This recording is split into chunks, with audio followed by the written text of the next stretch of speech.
Excellencies, ladies and gentlemen, I hereby declare open this organizational meeting of the Human Rights Council.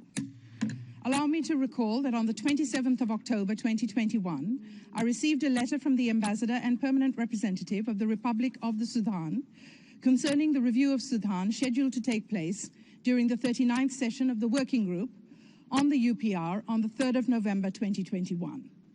Through this letter, the Ambassador informed me that recent unfortunate developments in the country had created an unstable situation whereby the participation of Sudanese officials in the review would not be possible. Therefore, the Sudan had requested that the review be postponed with a view to rescheduling it in 2022. During its meeting to discuss this request on the 28th of October, the Bureau emphasized the importance of maintaining 100% participation in the UPR process and acknowledged that the postponement of a review had only occurred on 2 previous occasions since the commencement of the UPR process. Additionally, the Bureau noted that the 40th session of the Working Group on the UPR, scheduled to take place in January 2022, would be the last Working Group session of the 3rd cycle. And thus, if the review of the Sudan were to be postponed, it would be essential to hold it during the 40th session of the Working Group in order to maintain 100% participation in the UPR process. In light of this situation, the Bureau agreed that the current exceptional circumstances warranted the postponement of the review of Sudan and decided to propose to the Council the postponement of the review of Sudan to the 40th session of the Working Group on the UPR, scheduled to take place in January 2022. As approved by this Council on Monday morning, we are holding this organizational meeting in order to consider this proposal of the Bureau.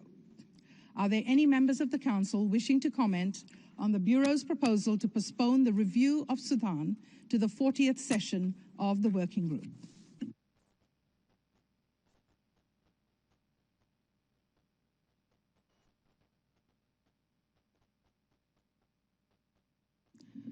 I see none.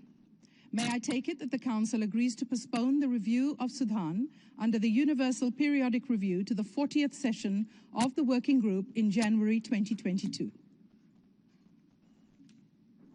I see no objection. It is so decided.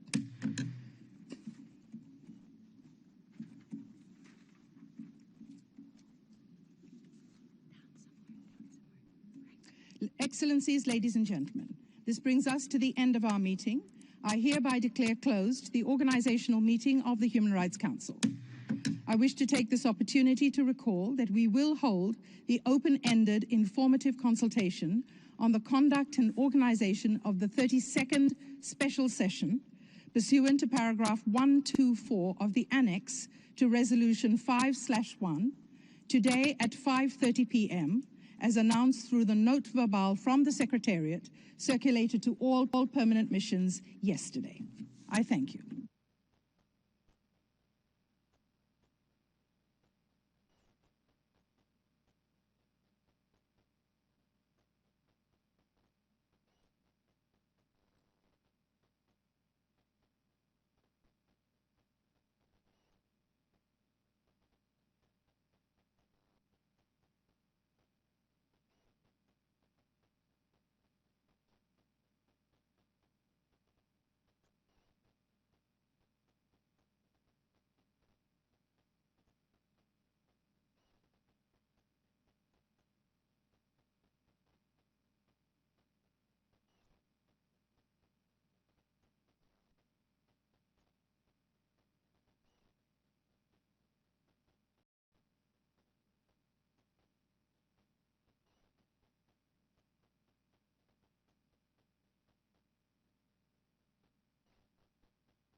one individual has a serious reverberating impact on entire families and communities. For example, the team spoke to one woman whose daughter died, and she was crying, saying that her daughter left her alone to raise the two sons behind. Victims of unlawful killings were disproportionately male, as they were more likely to be subjected to affiliation with an opposing party to the conflict. They were also more likely to actually engage in hostilities.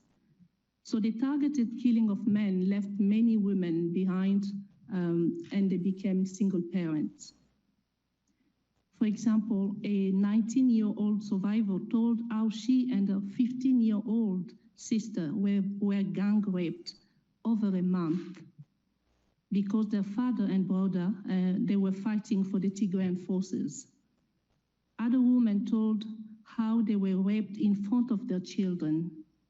Some of these women have not received any medical care, physical or psychological. Victims and families of abduction, arbitrary detention, and enforced disappearances suffered different forms of torture and ill treatment, including psychological trauma from not knowing the whereabouts of their beloved ones. And the conflict, as you know, also worsened the situation of thousands of Eritrean refugees who were already in Tigray. Many were killed. Thousands have been left in dire need of humanitarian assistance. The internet and phone shutdowns also restricted access to information. Families were unable to know the status of their loved ones. And in the words of one witness, it has turned my life upside down. Due to appropriation of food and crops, entire families were exposed to serious risk of hunger and had to rely. Following the looting of health centers, civilians lost their access to basic health care. What we have seen since the end of the investigation is, unfortunately, the intensification of the conflict, which increases suffering of civilians caught in the middle. So we hope that hearing this first-hand account of victims and witnesses will really galvanize all sides and the international community to ensure that the fighting stops. Because at the end of the day, it's about the lives, it's about the integrity, it's about fundamental rights of all Ethiopians, be they from Tigray, from Afar, from Oromo, from Amara, and so forth. And maybe just as the High Commissioner pointed out earlier, I would like to again say that victims and survivors of violations, they told the Joint Investigation Team that they want restoration of their means of livelihood. They want reparation. They are seeking for the truth about what happened to their loved ones. From all sides, they want all sides to really acknowledge responsibility of what has happened and what is happening, and for perpetrators to be brought to justice. So in conclusion, I would like to say that this report should not be viewed as a stumbling block, but rather as a stepping stone for accountability. We've heard the voices of victims. It is now urgent to put an end to the suffering and move towards accountability. I thank you.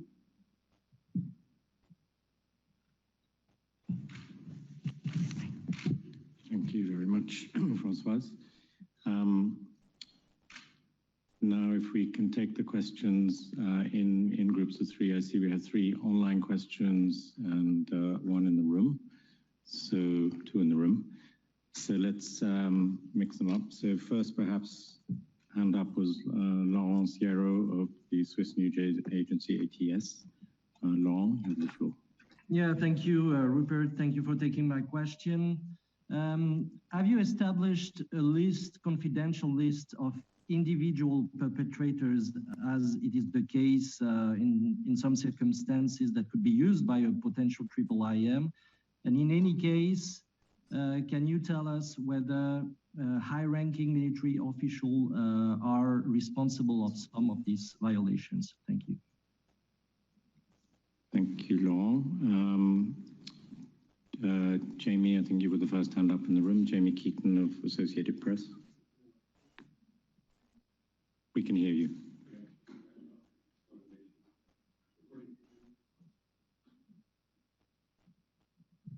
Thank you very much. I'm Jamie from Associated Press. I actually have two little questions.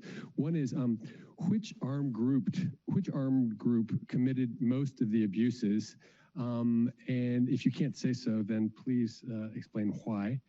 And the second question is something we just got in from the Ethiopian government, which has responded to the report saying that it is, quote, clearly established the claim of genocide as false and utterly lacking of any factual basis. Is that true? Thank you.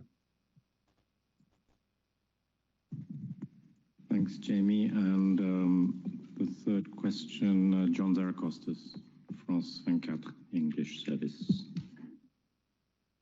Yes, good morning, High Commissioner. I was wondering if you could celebrate the situation. You had one of your officers expelled from Ethiopia. They're reporting an advocacy team leader from your office. So what is the situation with that person? Will they return to the country, or are they still persona non grata? And secondly, if you can comment on the number of health facilities that were used in the conflict so far for abuses.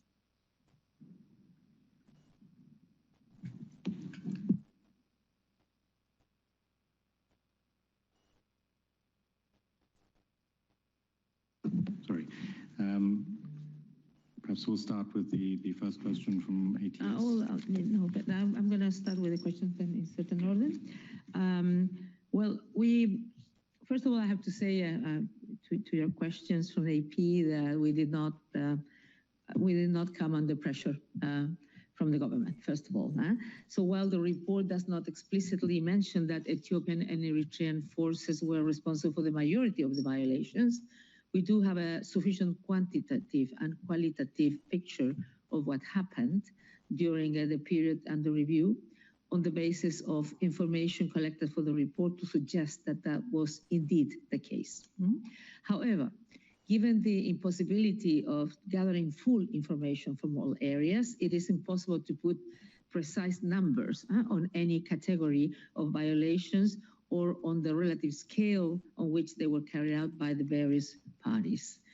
On the issue of genocide, well, I think that in a number of cases there were disturbing suggestions of ethnically motivated violence, but the report did not have sufficient evidence to characterize more generally the extent of the nature of the ethnic-based crimes, but they clearly warrant further investigation. Whether an individual committed acts intentionally directed at the destruction of a specific ethnic group as such would be for the determination of a competent criminal court. So that's why the report does not go into that. This was a human rights investigation, not a criminal one. So as such, it doesn't make findings concerning the criminal responsibility of specific individuals. The approach we adopted was the reasonable ground to believe standards of proof that is lower than the standard required in criminal trials.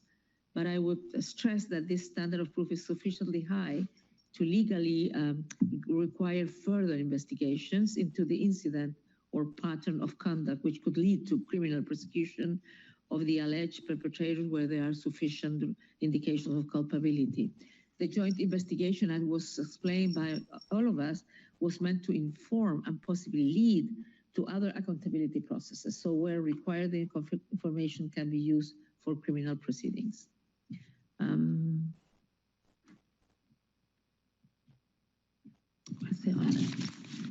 the colleague, yes, the colleague who was expelled from considered persona non grata, we have not yet received clear information of the reasons. It was mentioned in general that all the people who were PNG were meddling in domestic issues. We do not have any evidence that that happened with our colleague, and we have not received yet a clear information of the reasons of the colleagues being PNG. But until now, we have been said that their situation will not be restored. They have to remain outside Ethiopia. And so we are taking care of the colleague. I think we are totally finished. Thank you. Next question from Isabel Sacco of Spanish news agency, EFE. Yes, good morning. I would like to know what are the communication that you have had with, for example, the Eritrean government in regards to the presence of the Eritrean forces in Tigray. If they are, if you have asked them to withdraw their forces, or if they have proposed something regarding this. And also, I would like to know your perception of the conflict after all that you have seen and all the victims that you have interviewed and I suppose the contacts that you have with the authorities and with also with the parties that are taking part in the hostilities.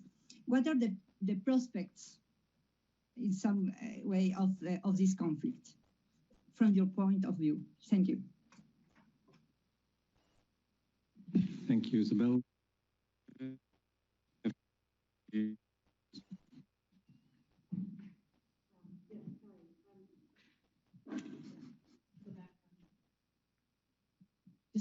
Just to go back to sort of the first line of questioning on the attributing blame for the worst offenses.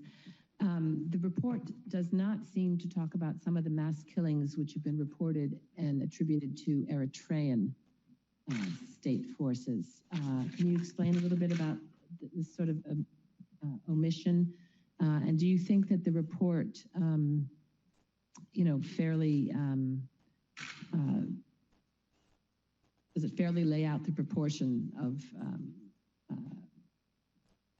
violations committed by each side? Is there a fair representation? And then specifically on the and the lack of reports on the Eritrean state abuses.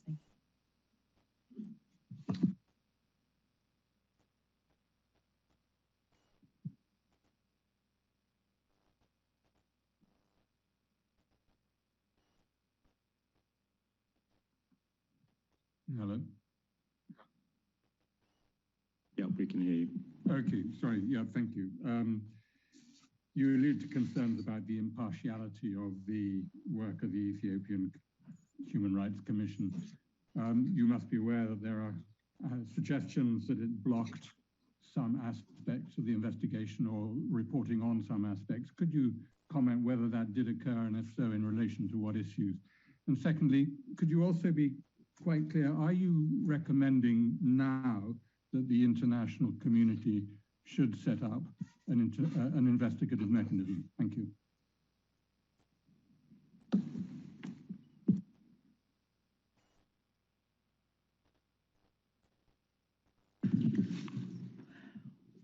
Well, on the engagement with the Ethiopian and Eritrean government, I think I have to say that the joint investigation team scheduled meeting with all parties to the conflict. Some parties responded while others did not.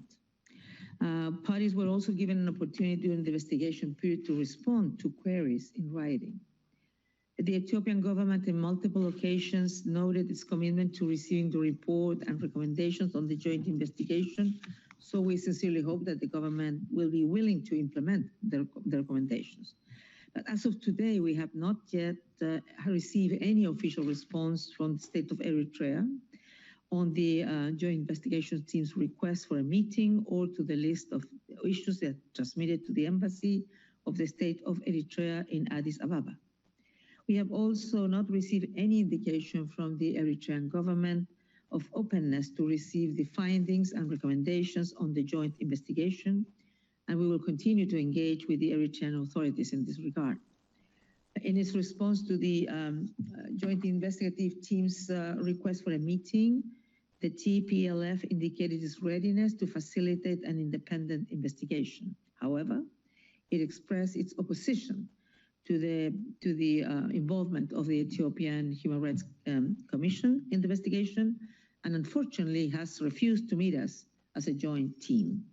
In the thing of the report, I think, presented the findings that we were able to I would say collect, talking to the different witnesses, with the victims. And if you read the report, you will see how many times the Eritrean forces are really shown as the main responsibles for many of the violations of human rights, being it individual or massive. The report is more a chronological narrative of what happened, intending what the objective that Merit said, that we were looking for the report. So you will see the huge, if I would say, responsibility of Eritrean soldiers and forces on that. On the question if we have asked them to withdraw, yes, we have done a lot of, not in the joint report, where we have done it in our public statements. Since the beginning of the conflict, we have been calling for, of course, the end of hostilities and end of violence, and end of violations or abuses. And also we have been calling for the withdrawal of Eritrean forces. We have also mentioned that to the authorities, to the Ethiopian authorities, the need to ensure the withdrawal as soon as possible of the Eritrean forces, to insist to Eritrea on the need of those soldiers to go back home and stop the violence, and of course we have been calling in our recommendations to the Eritrean government also to make all the processes of investigation of all allegations and to hold perpetrators accountable. In terms of the perception of the conflict, what we have seen is that we continue having situations on the ground that are really complicated. We continue having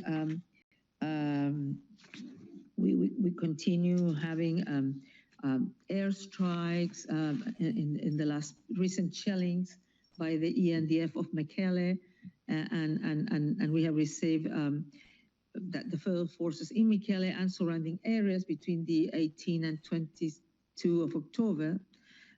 We have also established that during those 5 days, 3 different locations in or near Mekelle were shelled, causing the death to 3 children and injuring 15 other civilians. On the 18th of October, 3 boys aged 9, 12, and 14 were killed as they were looking after cattle by airstrikes on farmland in the Areyina, Kebele. It's like 15 kilometers from Mekelle. 8 other civilians, including a father of 2 of the deceased boys, were injured. In another incident, the same day, 7 civilians, 3 men, 4 women were injured by airstrikes near Adi High Market Center in Mekelle. And the Ethiopian government admitted responsibility for the 22 October airstrike that did not cause any casualties, but not the 18 October one that resulted in the killing of the 3 children. And it claimed that the airstrike targeted its former military base that was now training base and a battle hub of the TPLF in Mekelle.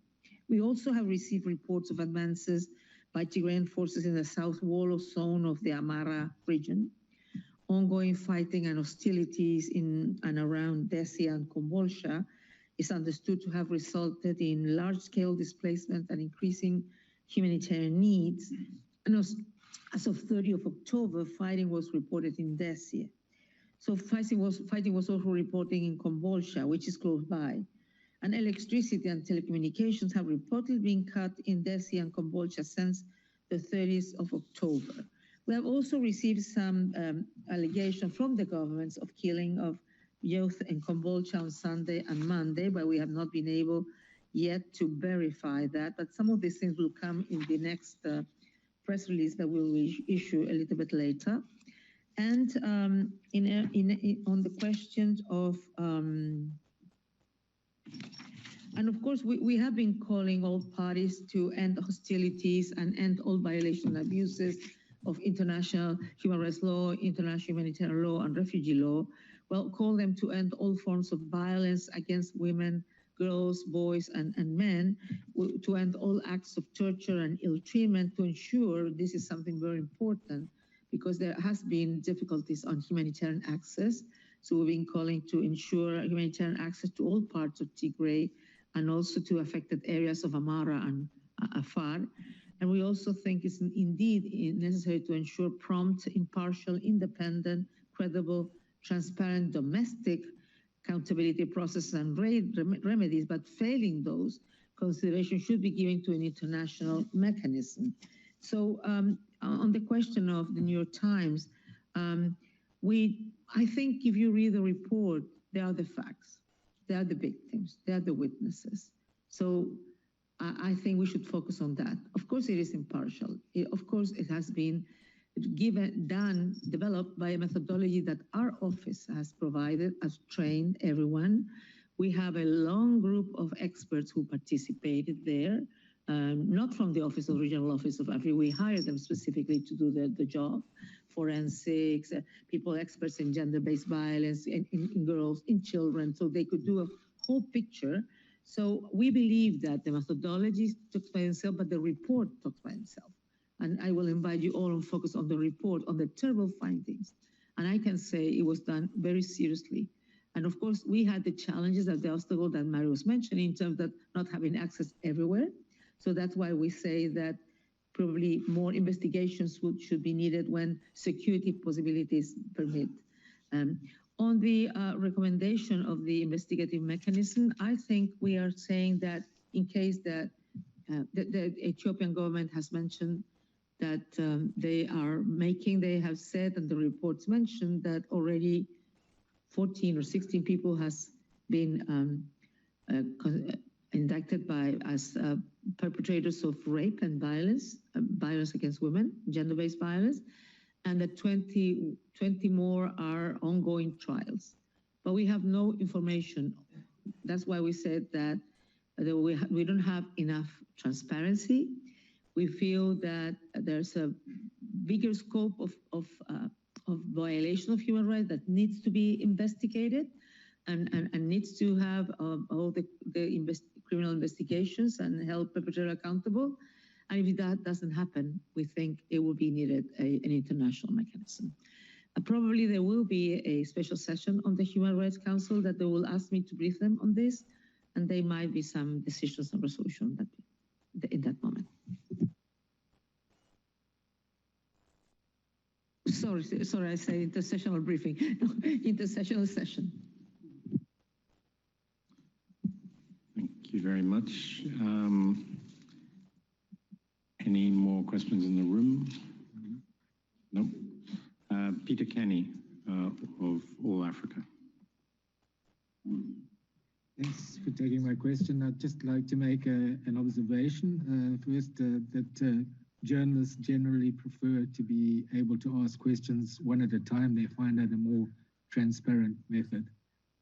I would like to ask Madam Sheriff if she could expand a bit on, she spoke about intimidation of UN investigators and the Ethiopian Commission for Human Rights. Could you say who was doing the intimidation? Thank you.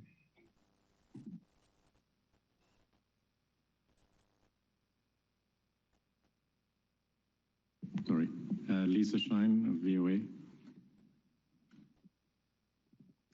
Yes, good morning, and good morning, High Commissioner. I have a couple of questions for you. First, have you received an official response from the government, Ethiopian government, to your report, to your investigation? Then you indicated that the Eritrean government probably would not implement the recommendations that you have for that government.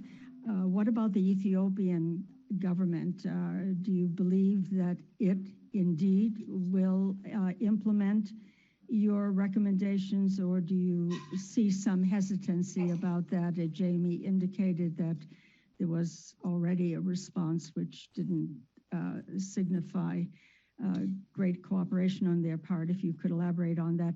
And then lastly, the government may not be deliberately, I don't know, is the government blocking humanitarian aid, deliberately blocking aspects of humanitarian aid to the Tigrayan people? I know that some gets through, but all UN agencies consistently, I hear them all the time, and they're very upset they're not getting their aid through. So is this a deliberate policy, and is it a form of a weapon of war? Thank you.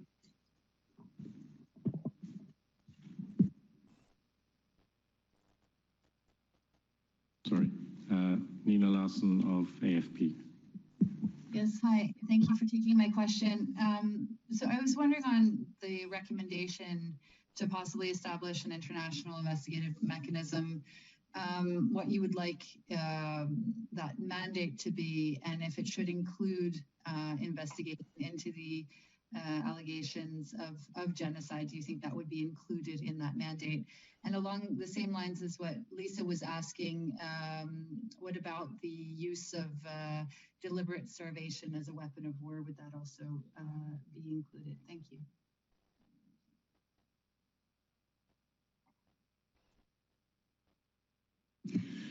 Well, on the report, the information that we have is that intimidation to the joint investigation team was done mainly by regional security forces. That's the information. We don't have more detailed information. Did you have, Marit, more detailed information? Because I mean, just to say that it was at military, also checkpoints and other issues, and sometimes the intimidation was more formal, informal, including, of course, by population sympathetic to one side or the other when the team was traveling. So that's what we would say.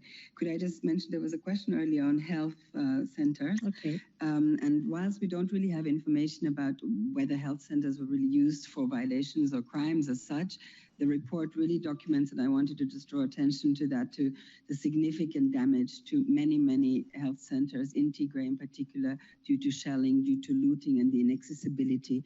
52% of the health centers only remain functional.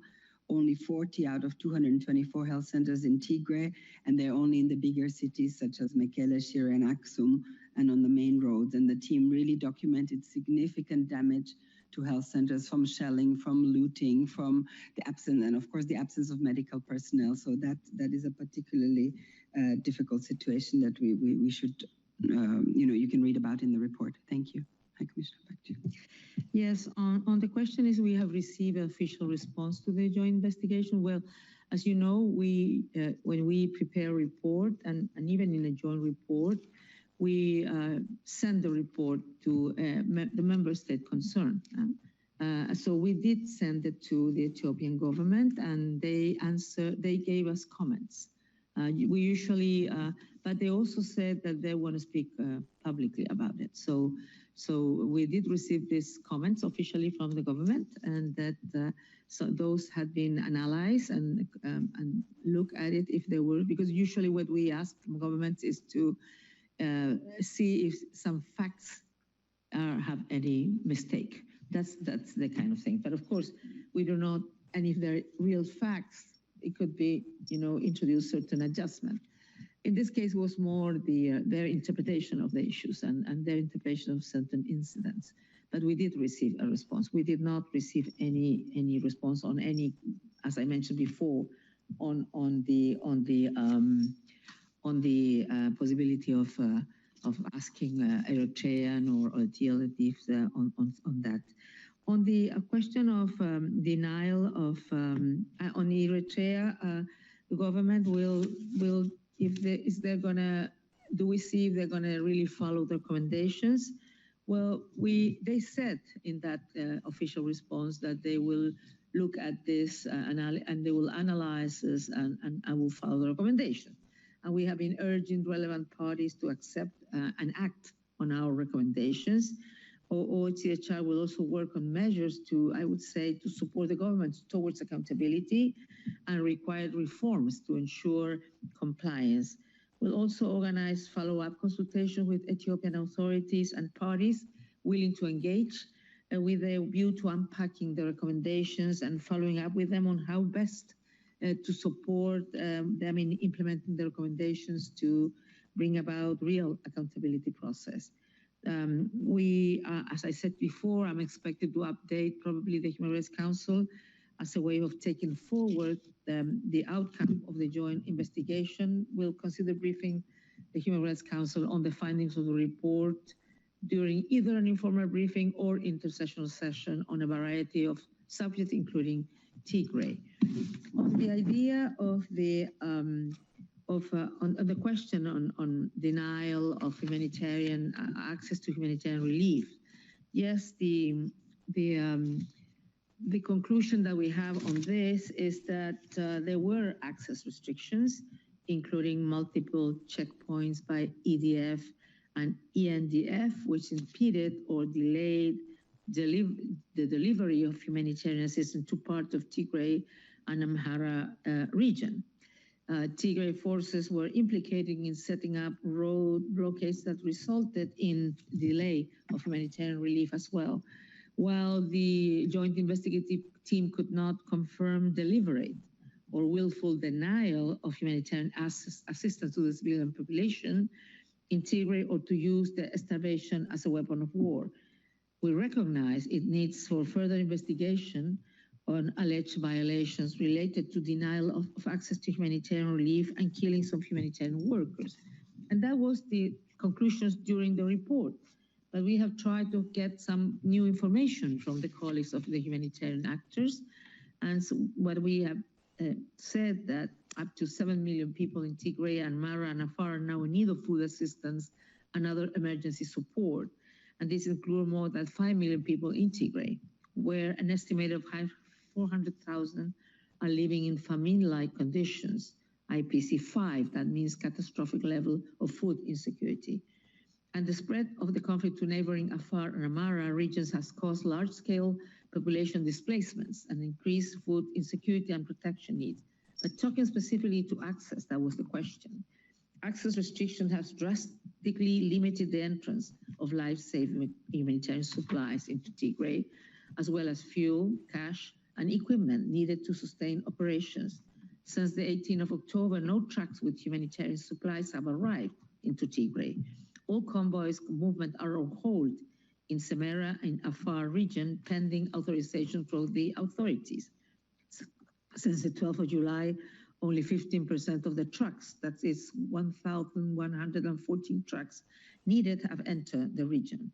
An estimated 100 trucks with food, non-food items, and fuel must enter Tigray daily to meet critical humanitarian needs. Fuel for the humanitarian response had not entered Tigray since early August, forcing partners to suspend or significantly reduce humanitarian programs. And since the 22nd of October, flights have been suspended following the incident with an humanitarian flight destined for Mekelle was aborted due to airstrikes. So this means that cash for the humanitarian operation cannot be transported any longer, and movement of aid personnel is restricted. And on the final questions of the inclusion of a recommendation, I think it's the moment we have urged the government to do their work. They follow the recommendations. They need now to show that they are really taking seriously those recommendations. They are really taking seriously the need for accountability and bringing perpetrators accountable. We will be monitoring that situation, and of course, it will be up to member states after we inform them to define if there's enough progress or if there is a need for a sooner international independent investigation. We do believe that there's a need for even domestic international independent investigations. In case that does not happen, we will be looking forward for an international independent mechanism.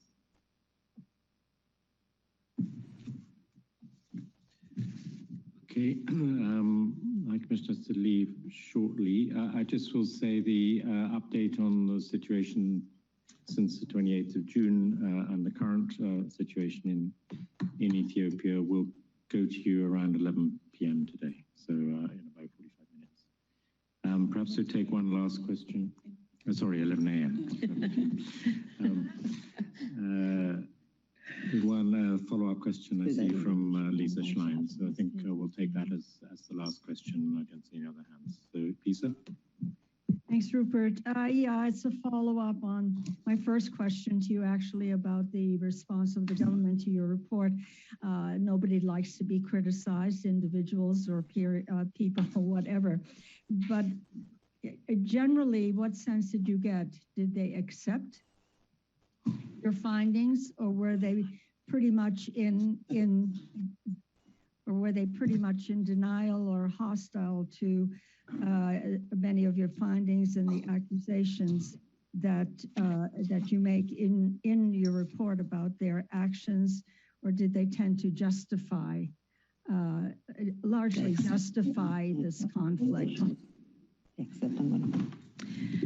Yeah, thank you, Isabel. I was just trying to get, because last information from our colleagues from Addis, because the Prime Minister, in the response that we got, the comments, they did said that they're going to accept it. But the important thing is that the Prime Minister has just issued a statement saying that they accepted the report and they're going to follow the recommendations.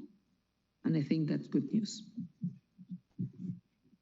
So thank you very much, High Commissioner. So I think we'll... Jamie, you want another question? All right, one very last question. This is Associated Press follow-up question. Thank you. I just wanted to, I know that you mentioned the press release for the events since the 28th of June are going to be, but we're not going to get that on camera. So could you just sort of like lead into that? I think you meant 11 a.m., not 11 p.m. A.m. Yeah, okay. And just to be clear on this, because we've had a number of United Nations Human Rights Office reports on various situations, whether they be in Yemen or in Syria, and very often we get this sort of theme that both sides have committed abuses or violations or even atrocities in some cases. And I just want to make sure, if we can get very clearly from you, it looks like we're at another type of situation like that, where there are, but a lot of people would like a bit more clarity on this, especially from you as as investigators. So can you give us really the takeaway that you have about which side you really believe may have, in your own words, off of the text that you had prepared, but in your own words, where does the responsibility really lie for these problems in Tigray? Thanks. Well, first of all, I need to say that all parties are involved, because all parties need to stop doing it. First of all, that's the main thing. Secondly, of course, in the period during the report was including in its analysis, I would say that my big numbers of violations of human rights are linked to the Ethiopian and Eritrean defense forces. But we have seen that since the ceasefire, there has been huge allegations of abuses by the Tigrayan forces, and continue until today. Unfortunately, we also see that all parties continue violating human rights until today. So that's why, having said that, we can see that different periods can show a little bit different trend. We need all parties to stop hostility, all parties to stop violence and violations of human rights. And we need everybody to take responsibility on this and do what they have to do. And that's why we are giving recommendations to all parties, especially, of course, on governments, because it's a state, their main responsibility always to ensure the protection. But here we do have non-state actors, but there are the military forces and militias that are violating human rights. They also need to be responsible and stop all the violations of human rights. Thank you very much. So I think we'll end it there. And thank you all for attending and for your attention to the report.